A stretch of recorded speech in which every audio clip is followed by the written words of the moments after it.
Mevlid Nanageski müziği. Mola salli ve sellim daiman abada ala habibika hayri halqi kullihim.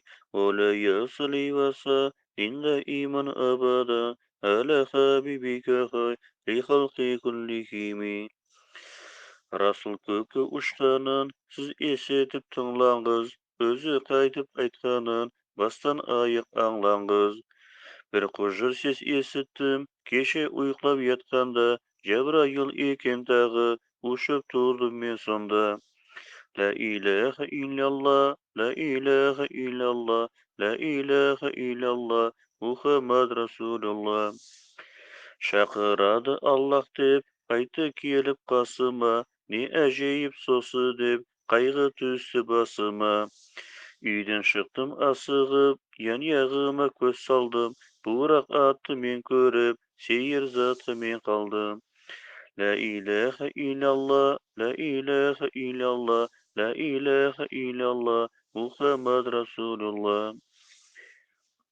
Yeri zatı tüzümlü, büyük edi katırdan, yürekleri sezilip, maştak edi ol attan.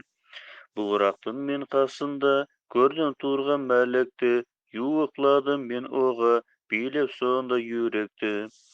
La ilahe illallah, la ilahe illallah, la ilahe illallah, Muhammed Resulullah.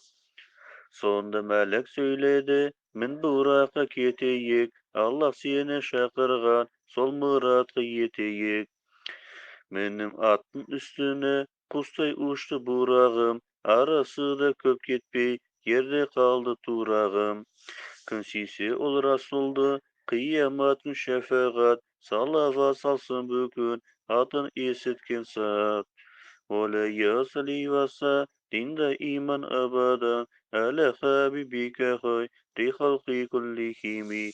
Ola ya salivasa, dinda iman abada, ala habibika hay, di halqi kullihimi.